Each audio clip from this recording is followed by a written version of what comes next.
So basically, this is my theory on it, that terrorism is basically being used as extortion for global redistribution of wealth and, to force us into wars and costly wars and eventually a world government. Because, a word that they always mention is a unipolar world. That Putin seems to be like a buzzword. That the unipolar world, that they don't want a unipolar world. Yeah, that's a buzzword for the U.S. dominance, or what the Chinese call U.S. hegemony. Right. Well, first of all, terrorism serves many purposes. The Soviets as strategists and their Chinese allies, and the communists in general, they never create a strategy or a thing that only serves one purpose. It's sort of like they make everything do double, triple, quadruple duty. So when you say, for example, terrorism serves this purpose of sort of being an extortion from the third world, yes, this creates guilt in the first world that we need to transfer our wealth to the third world and to give all this money, and it creates this kind of, you're a racist if you don't open your borders, let all these people flood in. So you're you're kind of creating kind of chaos through these demands. Right.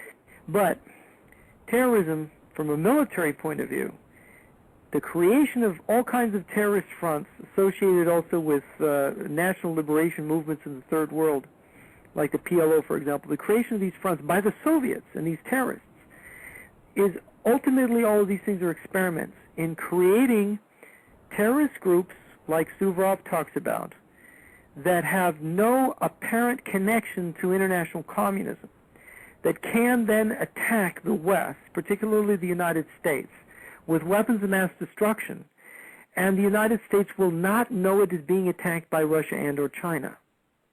And we will, you see, because look, ever since the development of nuclear weapons and their mass manufacture and putting them on ICBMs, you have this balance of terror, where if they fire their nuclear weapons at us, we fire back at them and nobody wins. But so how do you get around that?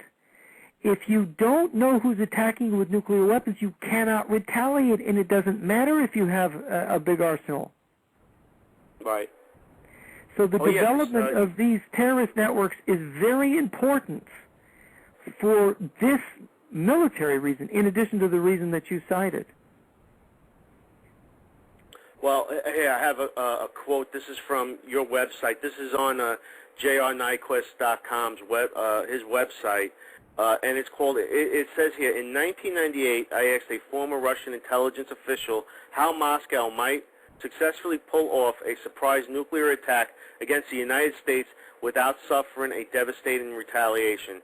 He replied without hesitation, saying, if you ever hear that Arab terrorists have attacked an American city with nuclear weapons, don't believe it. The attack, he said, would be from Russia. J.R. Nyquist. That's right, yeah.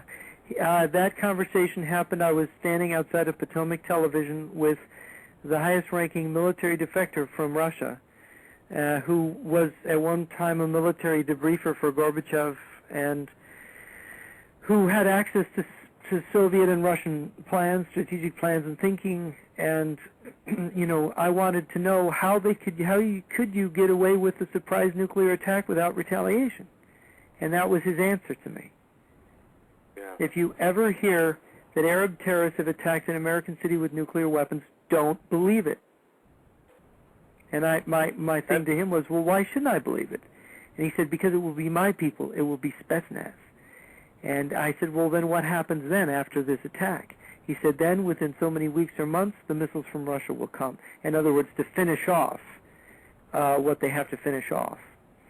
But the precursor attacks in Great Terror are to sow confusion, to decapitate the American leadership, and make it so that America cannot retaliate against an open missile strike from Russia and or China. You got to understand, this was explained to me by this guy, the Russian-Chinese alliance is very important to understand. Russia provides the missile power. China provides the manpower. China can have massive armies. Russia supplies the massive missile firepower that blows open the opportunity. And what's most powerful about these countries is not their economies, is not their weapons, but they're intelligence services, and they're links with the communist movements in the various countries, especially here in the United States, because this is how they infiltrate. This is how they get into our defense establishment. There is not one military secret, I believe, that they have not stolen. There is not one political party that is not thoroughly penetrated, corrupted, with major figures blackmailed by them. I mean, you look at journalists. I have been told that major newscasters that you see on TV every night have been recruited by these foreign intelligence agencies. And so the fact that the head, this thing, Aldrich James, the guy who was in charge of watching the Russians for the CIA, was a Soviet agent. Robert Hansen, who was in charge at the FBI of watching the Soviets and the Russians, was a Soviet/Russian agent. I mean, the number one people in the FBI and CIA for protecting us from Russia were their agents. We know this already. What about the people we didn't find? I mean, this is just the tip of an iceberg here. Yeah, and I forget. I think it was Suvorov that said that it's much cheaper to buy a journalist than it is to buy a politician. Oh, yeah. No, journalists are, I asked this one Russian defector, I said, well, what kind of people in America did you recruit as spies? And I'm sitting in a room full of journalists talking to him, and he looks around and he says, journalists.